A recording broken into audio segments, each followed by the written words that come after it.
அனைவருக்கும் வணக்கம். என்னுடைய பெயர் அகில். நான் ஒரு மருத்துவர். என்னுடைய வயது 26.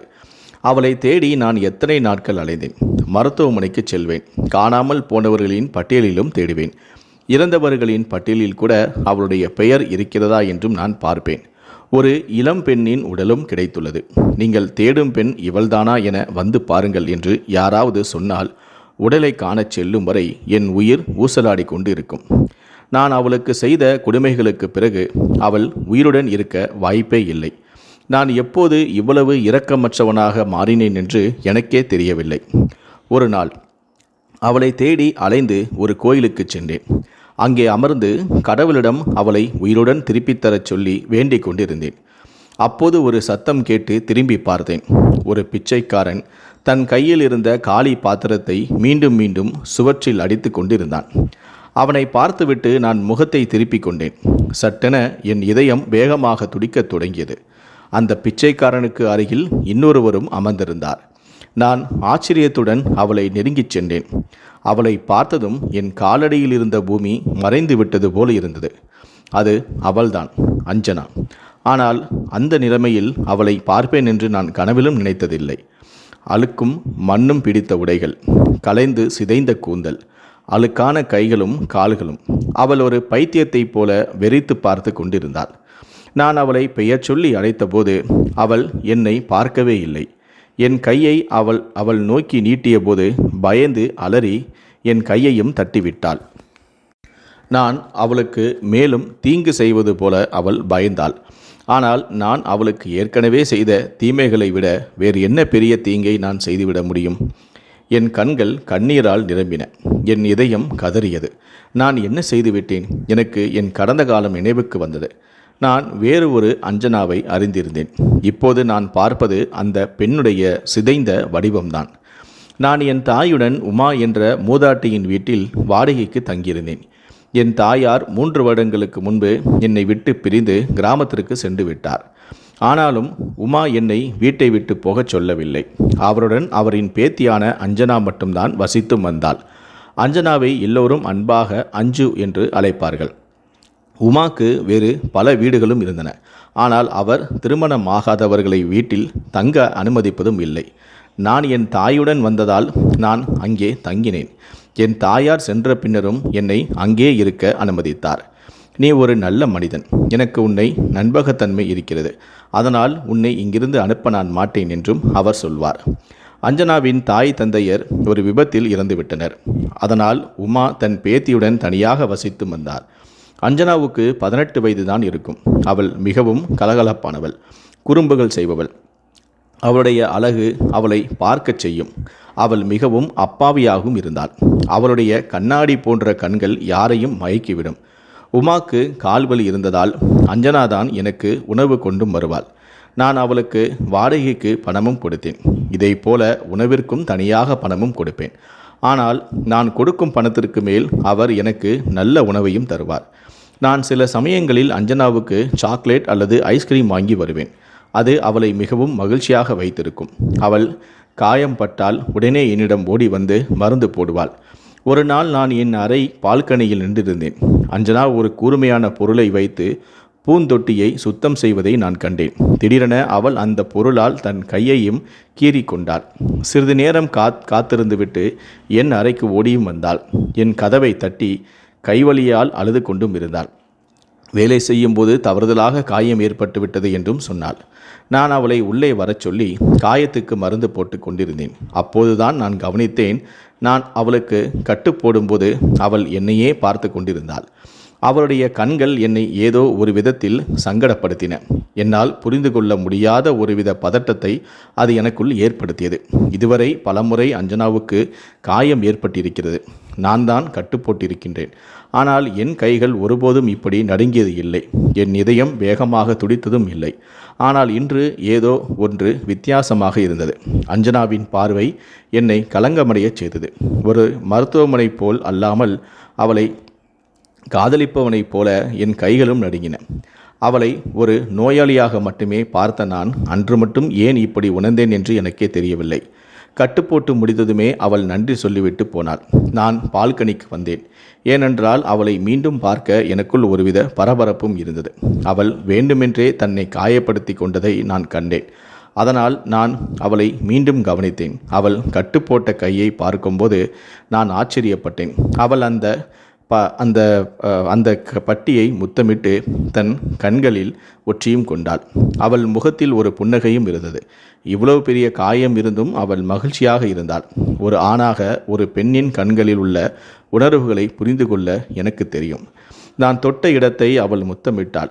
இந்த சின்ன அஞ்சனாவின் மனதில் என் மீது ஏதோ உணர்வுகள் இருக்குமோ என்று நான் கவலையும் பட்டேன். அவளுடைய வயதில் இது இயல்பானதுதான். இந்த வயதில் உணர்வுகள் எந்த நேரத்திலும் மாறலாம். ஆனால் அவள் தவறான பாதையில் சென்று கொண்டிருந்தாள். நான் அவளை தடுக்கவும் விரும்பினேன். என் மனதில் அஞ்சனாவுக்கு ஒருபோதும் தவறான எண்ணங்கள் தோன்றியதில்லை. நான் அவளை எப்போதுமே ஒரு சிறு குழந்தையாகவே பார்த்தேன். ஆனால் இப்போது நான் கண்ட விஷயங்கள் என் மனதை என் அலகழித்தன. இது தவறு. அஞ்சனா என்னை பற்றி அப்படி நினைக்கக்கூடாது. அவள் இன்னும் மிகவும் சிறியவள். இது படிக்கும் வயது, வாழ்க்கையில் ஏதாவது சாதிக்க வேண்டிய வயது. அவள் எப்படி இந்த தவறான பாதையில் செல்ல முடியும்? மேலும் எனக்கு காவியா என்ற ஒரு பெண்மணியும் நிச்சயதார்த்தம் ஆகியிருந்தது. நான் அஞ்சனாவை இந்த தவறான பாதையிலிருந்து விலக்க வேண்டும் என்று என் மனதுக்குள் நான் தீர்மானித்தும் இருந்தேன். இல்லையென்றால் இந்த உறவு அஞ்சனாவுக்கோ எனக்கோ அவமானத்தை தவிர வேறு எதையும் கொடுக்காது. நான் இதுவரை அஞ்சனா முன்னால் காவியாவுடன் தொலைபேசியில் பேசியதில்லை. ஆனால் 2 நாட்களுக்கு பிறகு அவள் கட்டுப்போட வந்தபோது நான் வேண்டுமென்றே காவியாவை தொலைபேசியில் அழைத்தேன். அவளிடம் எங்கள் திருமணம் குறித்தும் நான் பேசினேன். இதை கேட்ட அஞ்சனா அதிர்ச்சி அடைந்தாள். நான் இதைத்தான் எதிர்பார்த்தேன். நான் யாருடன் நிச்சயதார்த்தம் செய்து கொண்டிருந்தேன், விரைவில் திருமணம் நடைபெறப் போகிறது என்பது அஞ்சனாவுக்கு தெரிய வேண்டும் என்று நான் நினைத்தேன். அது அவளுக்கு ஒரு நல்ல வழிகாட்டுதலாக இருக்கும் என்று நினைத்தேன். இதுவரை நான் அஞ்சனா முன் காவியாவுடன் பேசியது இல்லை. ஏனென்றால் எங்கள் தனிப்பட்ட விஷயங்கள் ஒரு சிறு பெண்ணின் முன்னால் பேச எனக்கு விருப்பமும் இல்லை. உதாரணமாக, உன்னை மிஸ் பண்ணுகிறேன், நீ இல்லாமல் என் மனம் வெறிச்சோடி இருக்கிறது போன்ற சில வார்த்தைகள் அஞ்சனா போன்ற இளம்பெண் முன் பேச எனக்கும் பிடிக்கவில்லை. ஆனால் அன்று நான் வேண்டுமென்றே திருமணத்தை பற்றியும் நான் காவியாவை மிகவும் விரும்புவதை பற்றியும் பேசினேன்.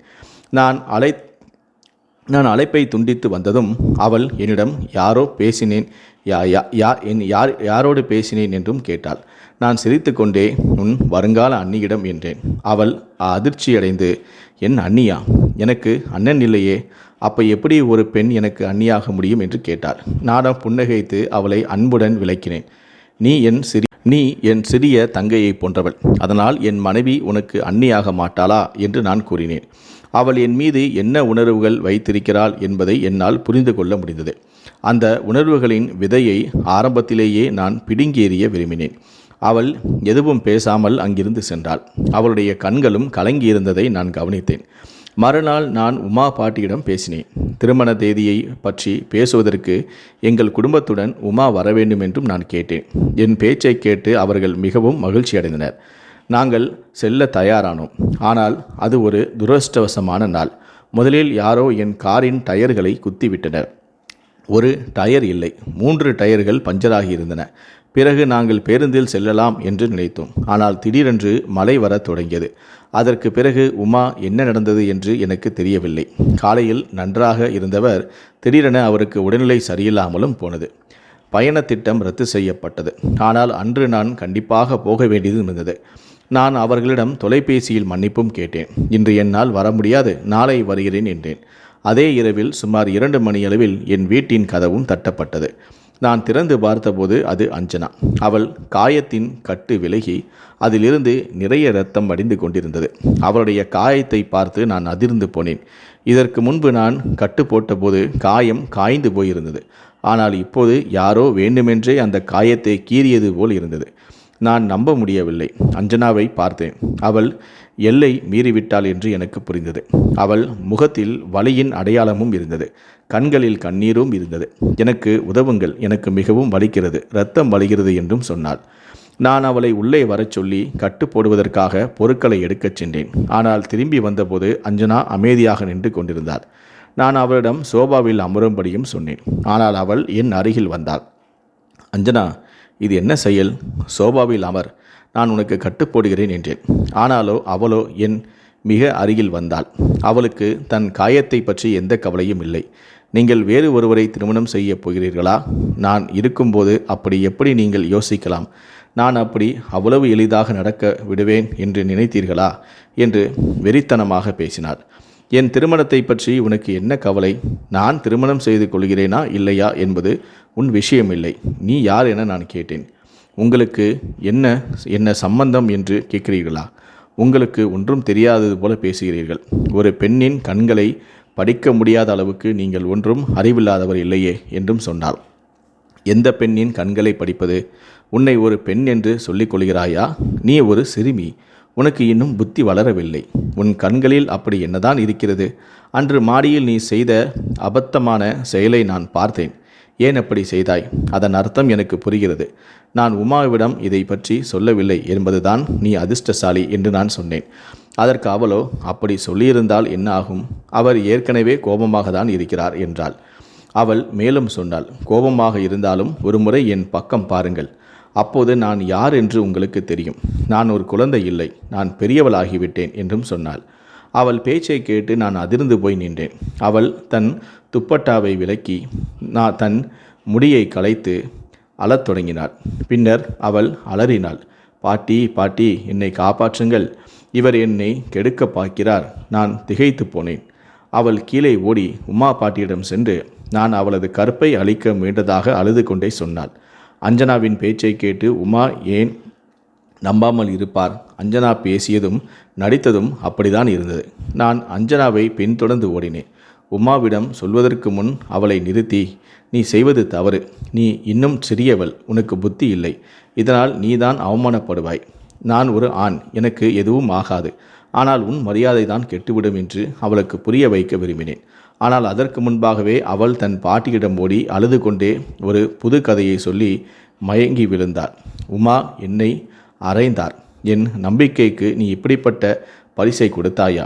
என் அப்பாவியான பேத்தியுடன் இந்த விளையாட்டை விளையாடினாயா? அவளை எதற்கும் லாய்க்கற்றவளாக ஆக்கிவிட்டாயே என்று தன் தலையை பிடித்து கொண்டு அழுதார். நான் எவ்வளவுதான் என் தரப்பு நியாயத்தை சொன்னாலும் அவர் நம்பவில்லை. 2 நாட்கள் கழித்து உமா என்னை ஒரு பெரிய சிக்கலில் மாட்ட வைத்தார்.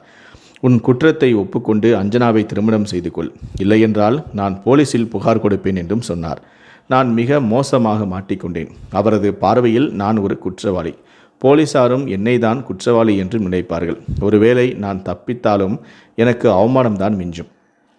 காவ்யாவின் பெற்றோரும் இந்த சூழ்நிலையில் அவளுக்கு என்னை திருமணம் செய்து வைக்க மாட்டார்கள். நான் வேறு வழியில்லாமல் அவரது வார்த்தைகளுக்கு கீழ்ப்படிய வேண்டியதாயிற்று. இதில் சிக்கல் என்னவென்றால் என் டாக்டர் லைசன்ஸும் ரத்து செய்யப்படும். அஞ்சனா என் எதிர்காலம், தொழில், திருமணம் என எல்லாவற்றையும் நாசமாக்கிவிட்டாள்.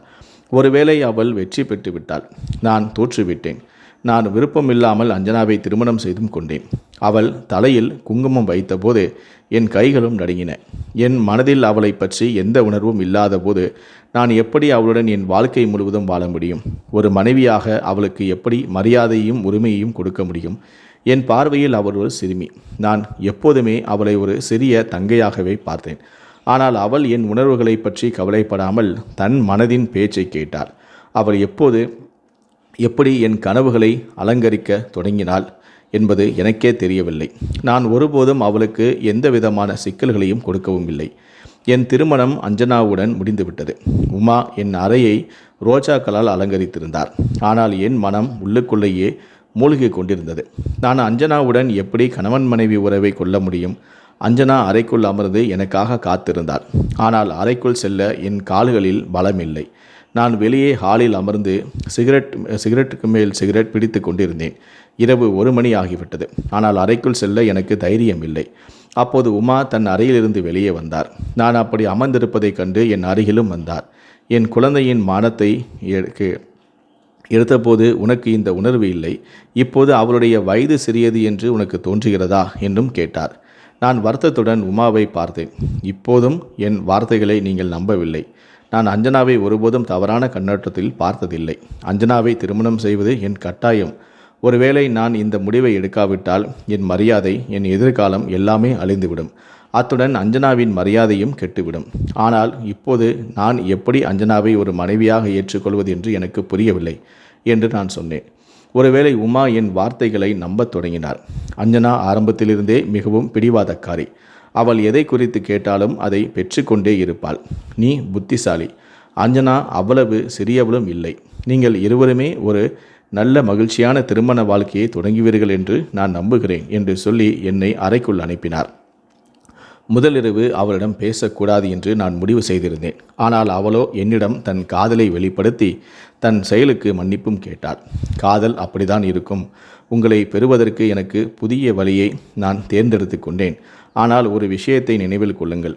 நான் உங்களை காதலிப்பது போல வேறு யாரும் காதலிக்க முடியாது. என் காதலை சோதித்து பார்க்காதீர்கள். நான் உங்களுக்காக உயிரை கொடுக்கவும் செய்வேன், உயிரை எடுக்கவும் செய்வேன் என்றாள்.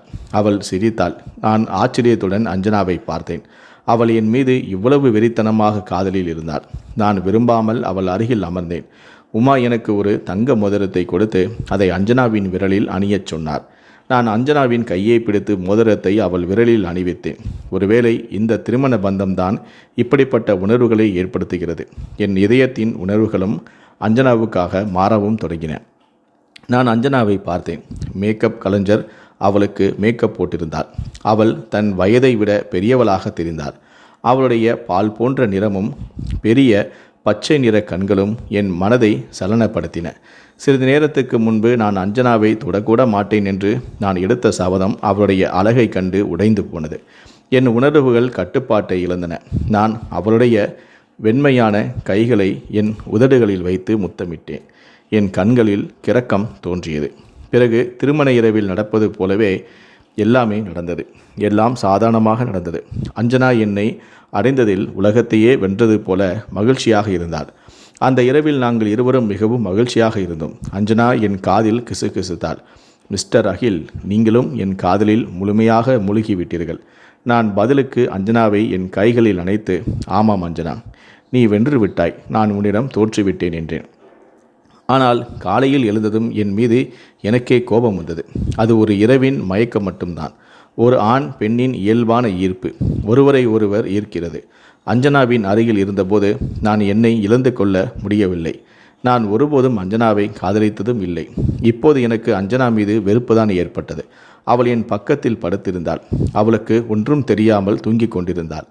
என்னை காவியாவிடமிருந்து பறித்த அந்த பெண்ணின் மீது எனக்கு வெறுப்பும் கோபமும் வந்தது.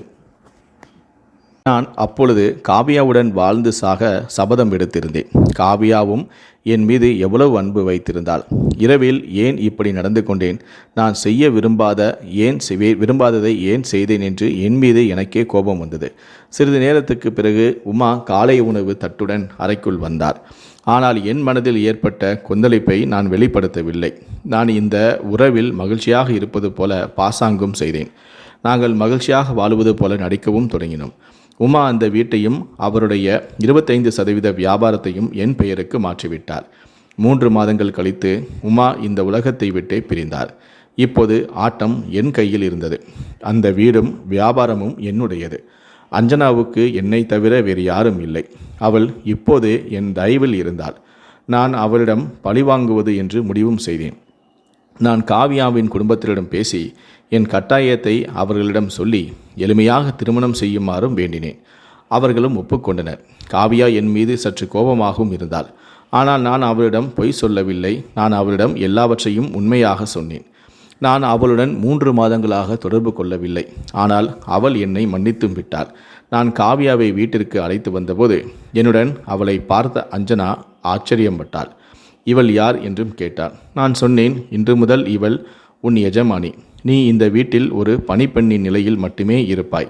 நீ என்னை எதிர்த்தால் நான் உன்னை இந்த வீட்டை விட்டு வெளியே அனுப்பிவிடுவேன். அவள் அதிர்ச்சி அடைந்து என்னை வெறித்து பார்த்தாள். நான் இப்படி செய்வேன் என்று அவள் நம்பவில்லை. நான் அவளுடன் எப்போதுமே அன்பாக நடந்து கொண்டதில்லை. அவள் எப்போதுமே என்னிடம் குறை சொல்லி கொண்டே இருப்பாள். அகில், முதலிரவில் நீங்கள் என் மீது காட்டிய வெறித்தனமான காதல், அதற்கு பிறகு நான் ஒருபோதும் பார்க்கவில்லை.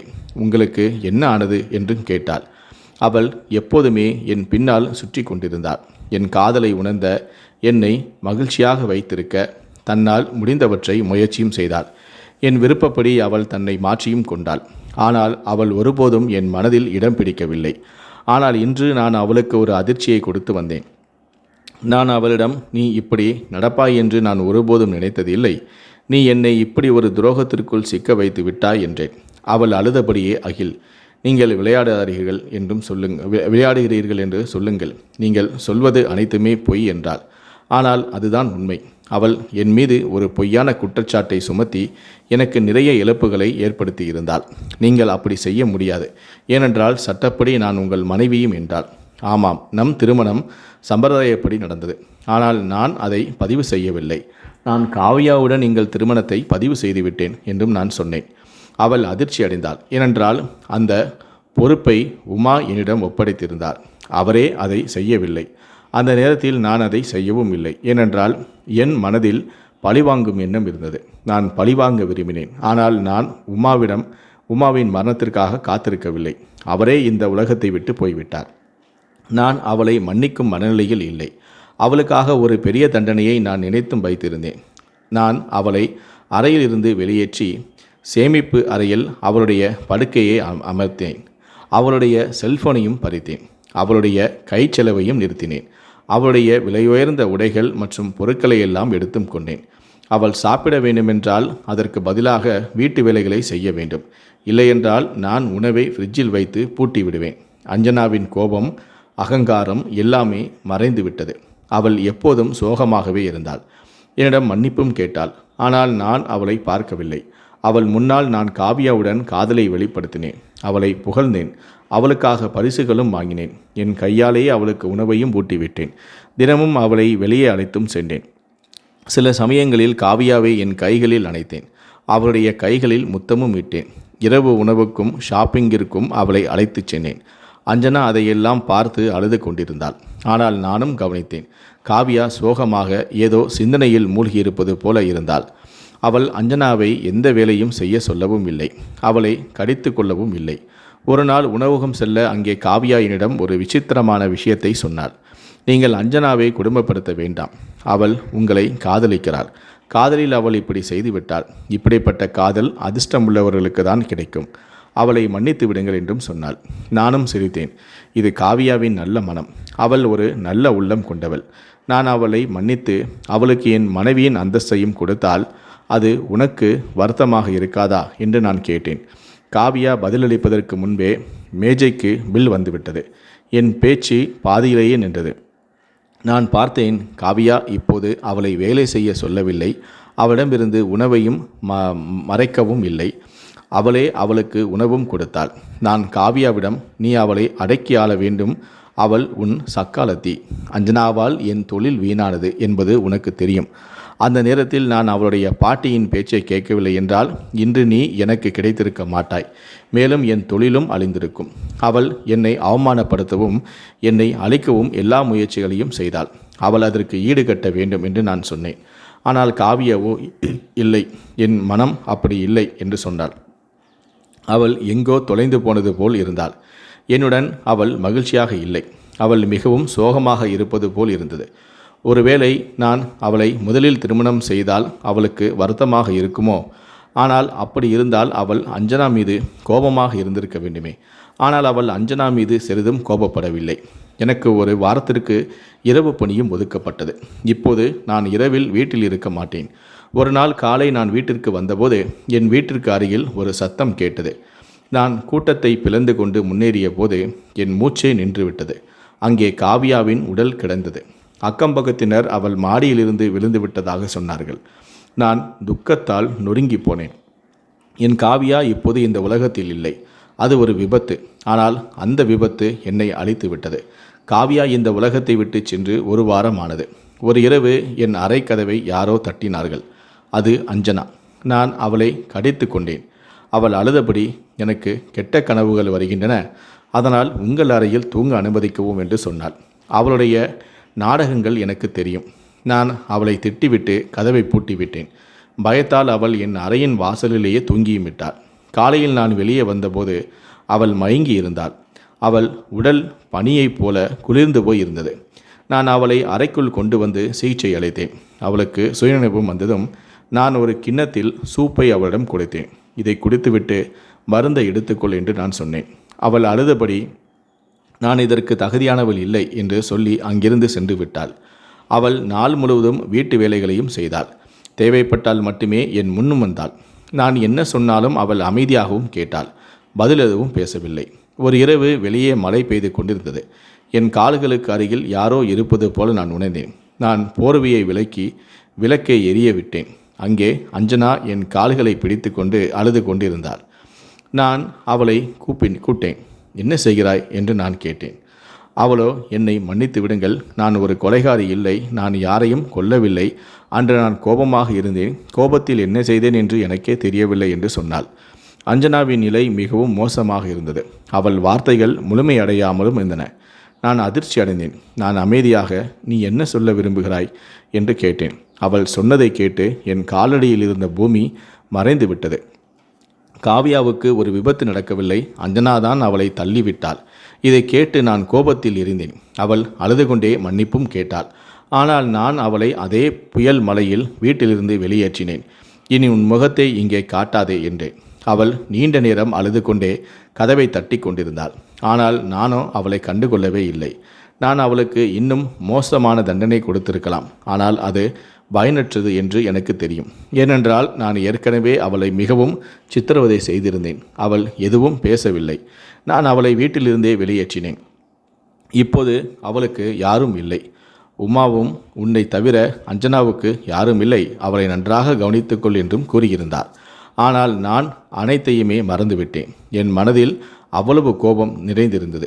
நான் அந்த கோபத்தை அவளிடம் வெளிப்படுத்தினேன். அதன் பிறகு நான் அவளை பற்றி நினைக்கவும் இல்லை.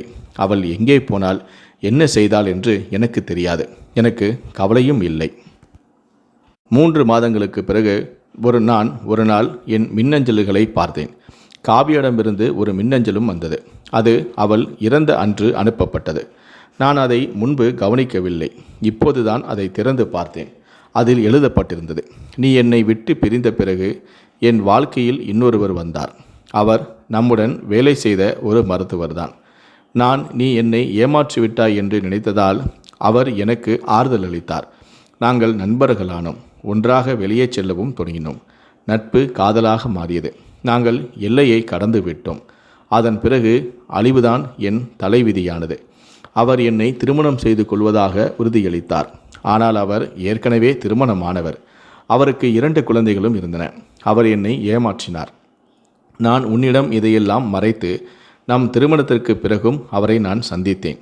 அவரிடம் எல்லா உறவுகளையும் வைத்தும் கொண்டேன். ஏனென்றால் நான் அவரை காதலித்தேன்.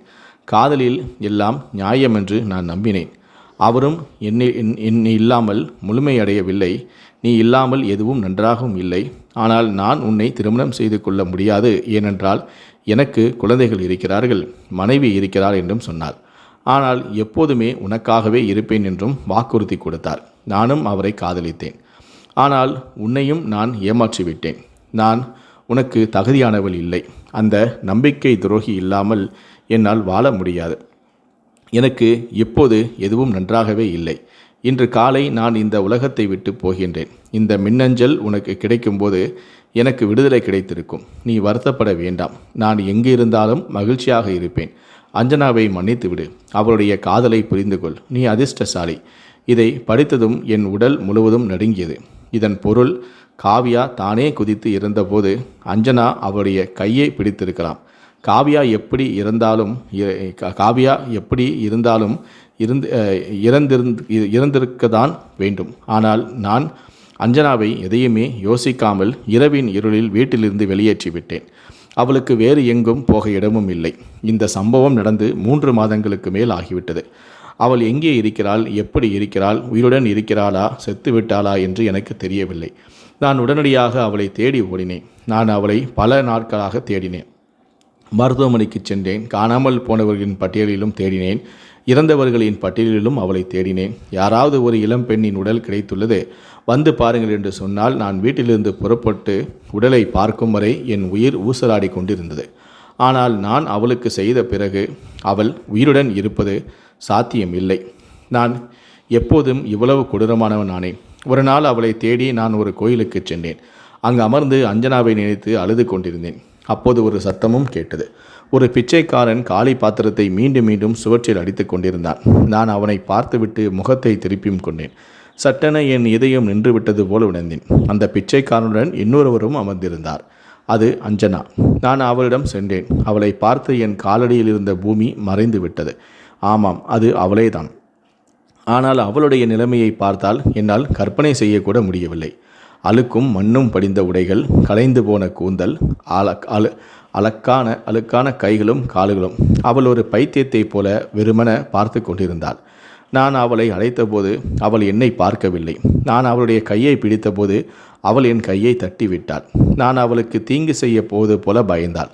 நான் அவளுக்கு ஏற்கனவே செய்த கொடுமைகளை விட மோசமானது என்ன செய்ய முடியும்? என் கண்கள் கண்ணீரால் நிறைந்தன. என் இதயம் இரத்த கண்ணீர் வடித்தது. நான் என்ன செய்துவிட்டேன்? கடந்த நாட்கள் நினைவுக்கும் வந்தன. நான் அறிந்த வேறு ஒரு பெண்ணின் உருவம் நினைவுக்கும் வந்தது. இப்போது நான் பார்க்கும் உருவம் அந்த பெண்ணின் சிதைந்த வடிவம். நான் அவளை என் வீட்டிற்கு அழைத்து வந்து சிகிச்சை அளிக்க தொடங்கினேன். அவளுடைய நிலைமையை பார்த்து நான் இரவும் பகலும் அழுதேன்.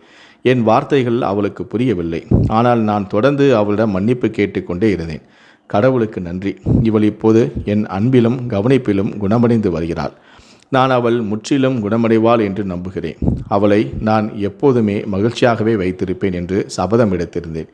இப்போது அவள்தான் எனக்கு எல்லாம். நான் அவளை ஒரு மனநல மருத்துவரிடம் காட்டினேன். அவள் குணமடைந்து வருகிறாள். ஆனால் அவள் இன்னும் உன்னை அடையாளம் கண்டு கொள்ளவில்லை என்றும் சொன்னார். சில சமயங்களில் அவள் திடீரென என் பெயரை அழைத்து நான் அவள் அருகில் இருந்தபோதும் நான் அங்கு இல்லை என்றும் நினைப்பாள். அந்த 3 மாதங்களில் அவளுக்கு என்ன நடந்தது, எங்கே இருந்தாள் என்று எனக்கு தெரியவில்லை. அதை பற்றி நினைத்தால் எனக்கு மிகவும் வருத்தமாக இருக்கிறது. என் மீது எனக்கே கோபம் வருகிறது. நான் இப்படி செய்திருக்கக்கூடாது. நான் எப்படி இவ்வளவு இரக்கமற்றவனாக மாறினேன்? இதில் அவளுக்கு என்ன தவறு இருந்தது? உண்மை தவறு காவியாவின் மீதுதான். அவள் என்னை ஏமாற்றினாள். என் உணர்வுகளுடன் விளையாடினாள். அஞ்சனா என்னிடம் உண்மையாக இருந்தாள். என்னை திருமணம் செய்ய அவள் கையாண்ட விதம் தவறாக இருக்கலாம். ஆனால் அவள் பைத்தியமாக என்னை நேசித்தாள். அந்த பைத்தியக்காரத்தனத்தில்தான் அவள் இப்படி செய்தாள். இன்று அஞ்சனா மீது எனக்கு எந்த கோபமும் இல்லை. என் இதயத்தில் அவளுக்காக மரியாதை, அன்பு, காதல் ஆகியவை முன்பை விட அதிகமாக இருந்தது. இப்போது அவள்தான் என் முழு உலகமும். அவள் இல்லாமல் நான் வாழ முடியாது. நான் அஞ்சனாவை ஒரு கண்ணாடி பொம்மையைப் போல கவனித்துக் கொண்டிருந்தேன். என் அன்பும் கவனிப்பும் மெதுவாக அஞ்சனாவின் ஆரோக்கியத்தை மீட்டெடுத்தன.